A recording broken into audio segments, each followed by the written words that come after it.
والصلاة والسلام على أشرف الأنبياء والمرسلين جزا الله عنا سيدنا ومولانا محمد ما هو أهله.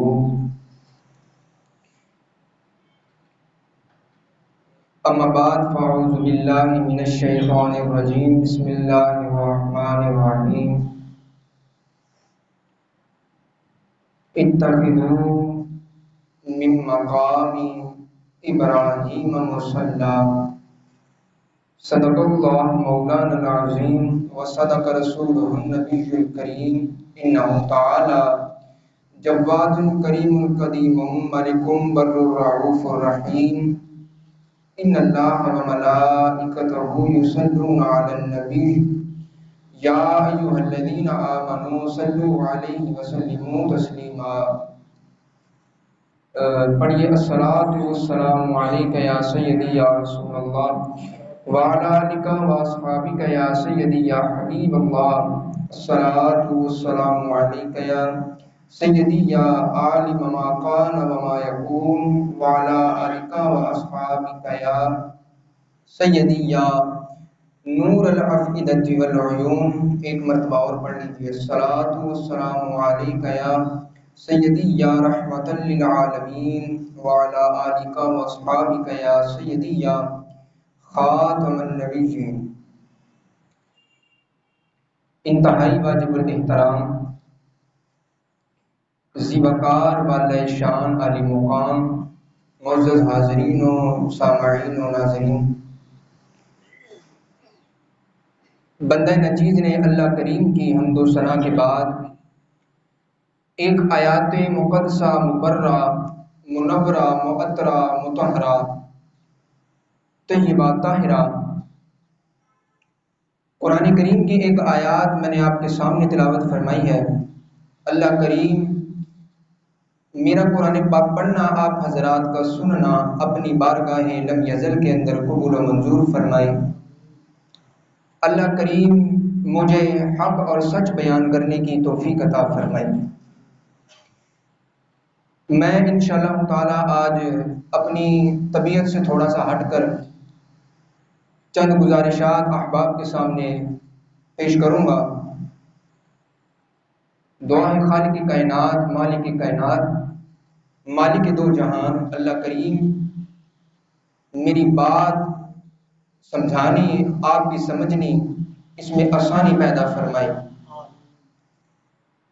حضرات محترم، اللہ کریم نے قرآن کریم کے اندر ارشاد فرمایا کہ اتخذوا من مقام ابراہیم مصلی، فرمایا کہ وہ مقام جہاں پر مقام مصلی یعنی ابراہیم خلیل اللہ علیہ الصلاۃ والسلام آپ کے قدمین شریف کا نقش موجود ہے. کعبہ شریف میں آج بھی وہ نقش، وہ پتھر محفوظ ہے جس کا تذکرہ اللہ نے قرآن کریم میں ارشاد فرمایا کہ میرے اور آپ کے اللہ نے ارشاد فرمایا اتخذوا من مقام ابراہیم مصلی. فرمایا یہ وہ مقام ہے کہ اس مقام پہ حضرت ابراہیم اللہ کے پیارے خلیل جد امجد مصطفیٰ حضرت ابراہیم خلیل اللہ علی نبینا و علیہ الصلاۃ والسلام آپ کے قدمین شریفین کا وہ نقش ہے. آپ نے اس پتھر کے اوپر کھڑے ہو کر اللہ کا گھر کعبۃ اللہ تعمیر فرمایا. وہ پتھر اللہ نے محفوظ فرمایا تو اس پتھر کو اللہ نے نسبت دی حضرت ابراہیم خلیل اللہ علیہ الصلاۃ والسلام والی کہ یہاں پر کعبۃ اللہ شریف کی تعمیر ہوئی اور اللہ کے پیارے خلیل حضرت ابراہیم علیہ الصلاۃ والسلام نے اس پتھر پر کھڑے ہو کر کعبہ شریف کی تعمیر فرمائی. یقیناً اس پتھر کی بڑی مقام ہے، بڑی شان ہے، اور اللہ نے اس کا تذکرہ قرآن میں فرمایا. تو اللہ کوئی بھی ایسی چیز کا تذکرہ قرآن کے اندر نہیں فرماتا کہ جو بلا مقصد ہو. یعنی نماز مقصد کے ساتھ ہے ان الصلاۃ کانت علی المؤمنین، نماز مومن کی معراج ہے، اس کا مقصد ہے کہ اللہ کی بارگاہ میں رجوع کرو، رجوع الی اللہ، اس کا تذکرہ قرآن میں اللہ نے ارشاد فرمایا۔ روزے کا تذکرہ اللہ نے قرآن میں ارشاد فرمایا۔ روزے کا مقصد ہے کہ اللہ کریم نے فرمایا کہ روزے رکھو اور متقی اور پرہیزگار اور نیکوں میں شامل ہو جاؤ۔ دیگر معاملات قرآن کریم میں اللہ نے ارشاد فرمائے، تو جہاں پر دوسرے معاملات، واقعات، بیانات قرآن میں اللہ نے ان کا تذکرہ فرمایا، انبیاء کا بھی قرآن میں اللہ نے تذکرہ فرمایا، اولیاء کا بھی فرمایا، صوفیاء کا بھی فرمایا، تو وہاں پر یہی بات اللہ نے ارشاد فرمائی کہ کسی نہ کسی کو کسی نہ کسی کے ساتھ نسبت ہو جاتی ہے۔ جب نسبت ہو جاتی ہے تو پھر اس نسبت والا جس کو نسبت ہوتی ہے تو پھر اس کے ساتھ وہ نسبت لگ جاتی ہے تو وہ عام نہیں رہتا، بلکہ اللہ اس کو مقام اور شان عطا فرما دیتا ہے۔ وہ مقام یہ عطا فرماتا ہے کہ جس کے ساتھ اس کی نسبت ہو جاتی ہے پھر وہ تو مقام ہوتا ہی ہے، اس کی تو شان ہوتی ہی ہے، اس کا تو عظمت ہوتی ہی ہے، لیکن جب اس پتھر کی ابراہیم خلیل اللہ علیہ السلام کے قدمین شریفین طیبین مطہرین اور عظیمین کے ساتھ نسبت ہو گئی، وہ پتھر اللہ نے کوئی عام پتھر نہیں رکھا بلکہ اس کو کعبہ شریف کے سامنے اللہ نے جگہ عطا فرمائی، فرمایا اب تو مقام والا ہو گیا، اب تو شان والا ہو گیا، اب تو عزت والا ہو گیا، اب تو مرتبے والا ہو گیا۔ یا اللہ کیا وجہ؟ فرمایا قرآن پڑھو، اتخذوا من مقام ابراہیم مصلی، فرمایا اس پتھر پر کھڑے ہو کر جد امجد مصطفیٰ اللہ کے پیارے خلیل نے کعبۃ اللہ کی تعمیر فرمائی، میں نے اس پتھر کو بھی عام پتھروں کے ساتھ نہیں ملایا، وہ اس وجہ سے کہ اس کو ابراہیم کے ساتھ نسبت ہو گئی ہے، یہ کعبۃ اللہ کی تعمیر میں شامل ہو گیا ہے، یہ پتھر بھی پاک ہو گیا ہے، اللہ نے اس کو بھی مطہر فرما دیا ہے، اللہ نے اس کو بھی مطہر فرما دیا۔ تو یقیناً جو نسبت والے ہو جاتے ہیں وہ بچا لیے جاتے ہیں، جو نسبت والے ہو جاتے ہیں وہ سنبھال لیے جاتے ہیں، جن کو نسبت ہو جاتی ہے اللہ ان کو خاص میں شامل فرما دیتا ہے، وہ عام میں نہیں رہتے۔ جس طرح حدیث پاک کا مفہوم ہے عوام و خواص سے مراد، یعنی عوام سے مراد عام لوگ اور خاص سے مراد علماء کرام، کہ حضور نبی علیہ السلام نے ارشاد فرمایا کہ جیسے عالم دین اور عام آدمی اس کی عقل مل نہیں سکتی، عالم کی عقل، عالم کی سوچ، عالم کا درجہ، عالم کا علم عام آدمی کے ساتھ نہیں مل سکتا۔ اسی طرح فرمایا کہ اللہ نے یہ فرق رکھا ہے عام آدمی کے اندر اور ایک عالم دین کے اندر، تو وہ فرق یہ ہے کہ اللہ اس کو علم بھی عطا فرماتا ہے، اللہ اس کو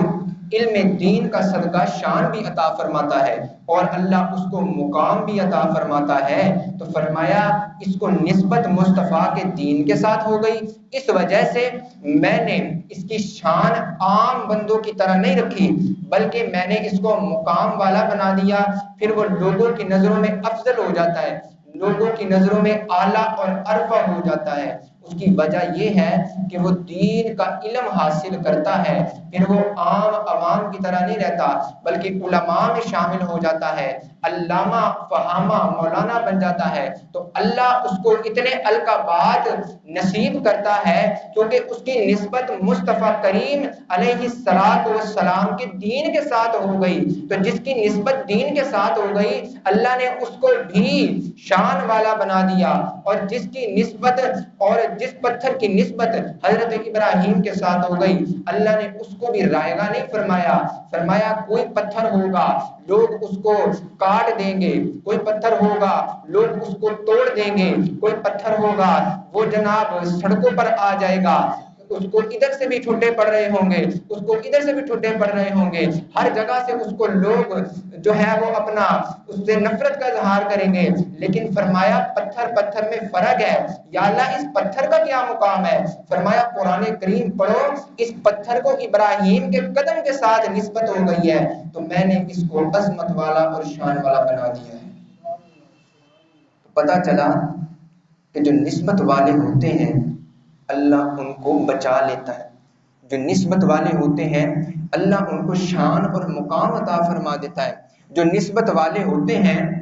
وہ بچا لیے جاتے ہیں۔ تو اسی طرح حضرت ابراہیم علیہ السلام نے اللہ کا گھر کعبۃ اللہ شریف تعمیر فرمایا تو اللہ کریم نے فرمایا ابراہیم تو نے میرا گھر تعمیر فرمایا، تو نے میرے گھر کی تعمیر فرمائی، اب تو کیا مجھ سے مانگنا چاہتا ہے مانگ، میں رب کریم کی رحمت آج جوش پر ہوں، ابراہیم تو جو کچھ مانگے گا میں اللہ تجھے عطا فرما دوں گا،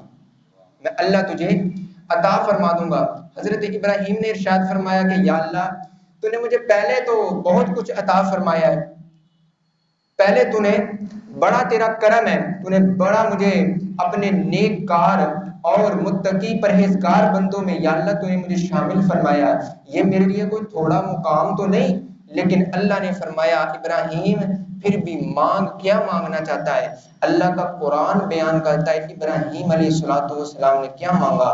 حضرت ابراہیم نے کعبۃ اللہ کی تعمیر جب کر لی، مکمل کرنے کے بعد حضرت ابراہیم علیہ السلام نے یہ نہیں فرمایا کہ یا اللہ مجھے دولت دے، یہ نہیں فرمایا کہ یا اللہ مجھے بینک بیلنس دے، مجھے کوٹھیاں دے، مجھے گاڑی دے، مجھے مال و متاع دے، یہ نہیں فرمایا، بلکہ فرمایا یا اللہ تیرا کعبہ تو میں نے تعمیر کر دیا ہے، اب کعبے کو بسانے والا اپنا حبیب عطا فرما دے۔ کعبے کو بسانے والا اپنا وہ حبیب، اپنا محبوب، اپنا پیارا نبی، آخر الزمان نبی جس کا تذکرہ قرآن میں الحمد کی الف سے لے کے